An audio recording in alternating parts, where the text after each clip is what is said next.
How are Transmon Qubits designed and fabricated?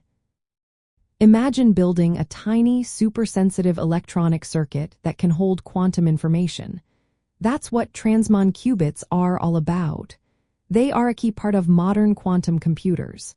Let's explore how they are designed and made. Transmon Qubit is a superconducting circuit. It mainly consists of a Josephson junction and a large capacitor. The Josephson junction is made of two superconductors separated by a thin insulating layer. This creates a special nonlinear element that allows the qubit to have distinct energy levels. The large capacitor is connected across the junction, which helps reduce the qubit's sensitivity to charge noise. This makes the qubit more stable and able to hold information longer. The energy levels of the transmon depend on the balance between the Josephson energy and the charging energy from the capacitor. The materials used are usually aluminum or niobium. Aluminum is popular because it forms a natural oxide layer that helps create the Josephson junction. The junction itself is made by overlapping aluminum layers and then oxidizing the surface to form a thin aluminum oxide barrier. This barrier acts as an insulator and is just a few nanometers thick. Sometimes, tantalum is added as a capping layer to improve the surface quality and reduce energy losses. These materials are chosen for their superconducting properties and compatibility with fabrication processes.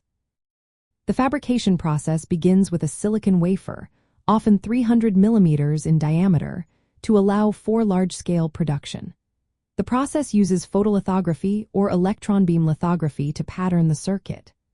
Photolithography is faster and more scalable, while electron beam offers more precision.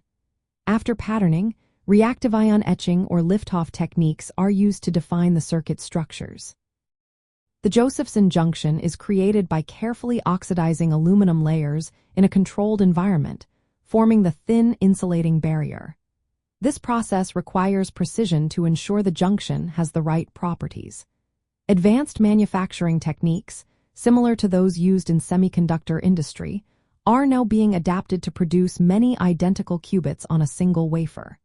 This helps improve uniformity and yield.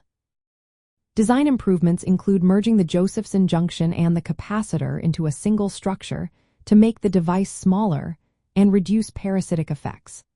Surface treatments and encapsulation layers are added to minimize dielectric losses, which can limit qubit coherence times. The goal is to reach coherence times of over 100 microseconds, with some designs approaching nearly a millisecond. Achieving this requires very tight control over fabrication tolerances, as small variations can significantly affect performance. Scaling up to larger quantum processors means making sure each qubit is consistent and reliable. Researchers are working on integrating these circuits into three-dimensional architectures and using industrial semiconductor processes. This helps produce many high-quality qubits simultaneously, paving the way for practical quantum computers. In essence, Transmon Qubits are carefully designed superconducting circuits with Josephson junctions and large capacitors. Their fabrication involves precise patterning, oxidation, and layering of materials like aluminum and niobium on silicon wafers. Advances in manufacturing are making it possible to produce many uniform, high-quality qubits, bringing us closer to scalable quantum computing.